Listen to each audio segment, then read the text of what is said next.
friends, welcome to my channel 5 Minutes History. Today I bring you the story of Joseph Stalin, one of the most ruthless dictator of the modern times, who ruled the Soviet Union for more than 2 decades, instituting a reign of death and terror while modernizing Russia and helping to defeat Nazism. Joseph Stalin was born into a poor family in Gori, Georgia, in what was then the Russian Empire on December 18, 1879. From a very young age, Joseph suffered a brutal treatment from everyone in his village due to his short height, a scarred face because of smallpox, and a slightly deformed left arm due to an accident. He also suffered regular beatings from his alcoholic father, which instilled in him a sense of inferiority. As such, he began a quest for greatness and respect, and also developed a cruel streak for those who crossed his path. As young Joseph was growing up, Georgia's romantic folklore and anti-Russian traditions captured his imagination. On the insistence of his religious mother, he attended a spiritual seminary in Tbilisi, the Georgian capital, to become a priest. However, he rebelled, and instead of studying scriptures, he read the secret writings of Karl Marx and joined Mesam Dasi, a Georgian socialist group that supported Georgian independence from Russia.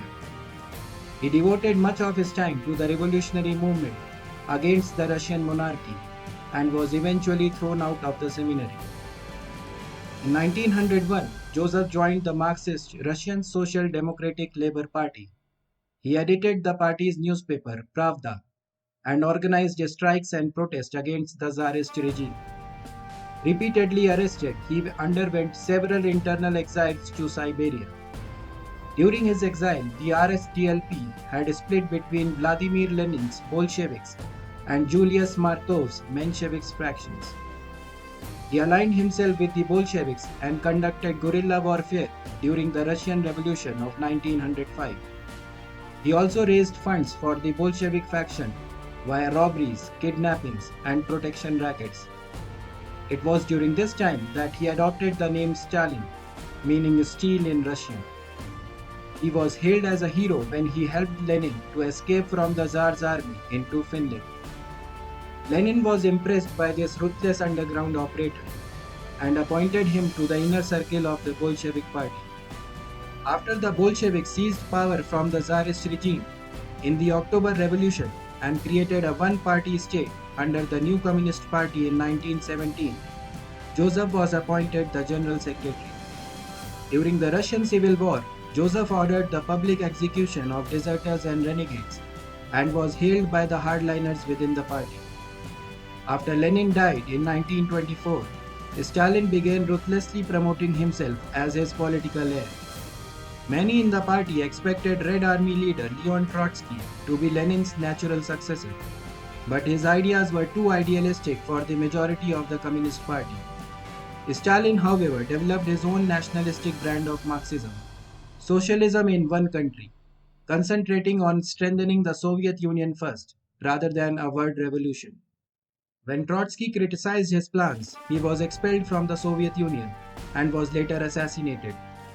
Stalin's ideas were popular with the party, and by the late 1920s, he became the dictator of the Soviet Union.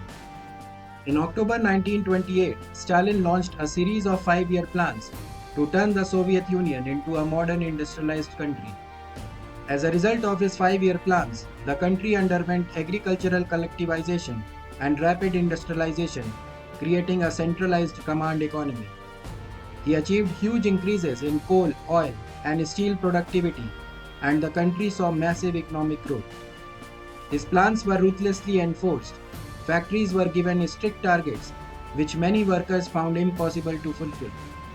Those who failed were imprisoned or executed as the enemies of the state. The policy of collectivization, that is, the grouping together of farms to be owned by the state, was opposed by millions of ordinary farmers, who resorted to killing livestock and secretly hoarding grain. Uncooperative peasants, termed kulaks, were arrested en masse and killed or sent to concentration camps where they worked to death under atrocious conditions. Collectivization caused a great famine in Ukraine, but Stalin continued exporting grain stocks instead of rushing them to the famine-stricken areas. In Ukraine alone, this famine, which came to be known as Holodomor, caused the death of about 10 million peasants. By the late 1930s, farming was finally fully collectivized and productivity increased. Stalin promoted an image of himself as a great benevolent leader and the hero of the Soviet Union. Yet he was increasingly paranoid and purged the Communist Party and army of anyone who might oppose him. In 1934, Stalin launched a new campaign of political terror against the very Communist Party members who had brought him to power. 93 of the 139 Central Committee members were killed, and 81 of 103 generals and admirals were executed. The secret police strictly enforced Stalinism, and people were encouraged to inform on one another. 3 million people were accused of opposing communism and were sent to gulags, a system of labor camps in Siberia. Around 750,000 people were summarily executed during this time. In August 1939, Stalin signed a non-aggression pact with Adolf Hitler, and they agreed to carve up Eastern Europe between them. This encouraged the German dictator to attack Poland and led to the beginning of the Second World War.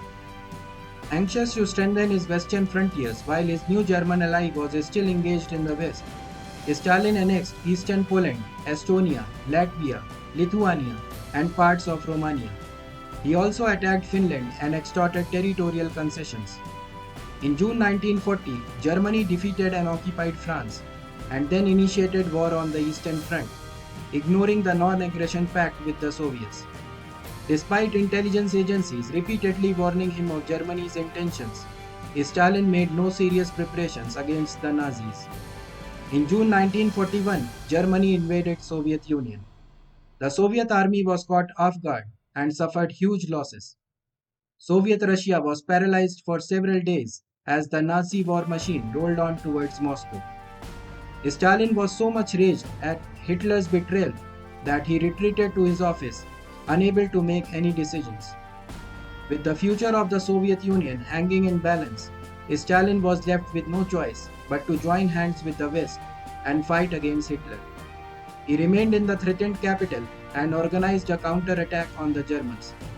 He forbade his soldiers from surrendering and sent wave after wave of the Red Army columns against the German attack. Red Army suffered over 1 million casualties, but eventually managed to defeat the Nazis in 1943. Battle of Stalingrad was the most decisive victory of the Soviet army under Stalin's supreme direction. The Soviet army then began a long push back into Germany, all the way to Berlin. Great swaths of Eastern Europe were occupied by Soviet forces, including East Berlin. Stalin was adamant that these countries would be satellite states of the Soviet Union, angering his Western allies, America and Britain. On August 29, 1949, Soviet Union tested its first atomic bomb, which led to the beginning of the Cold War with the United States.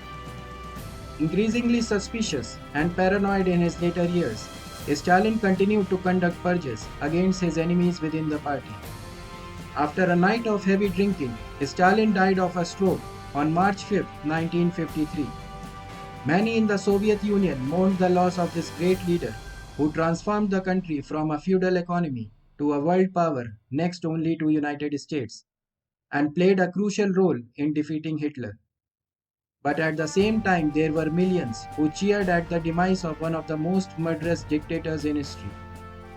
Stalin's successor, Khrushchev, denounced the dead dictator and began a wave of de-Stalinization.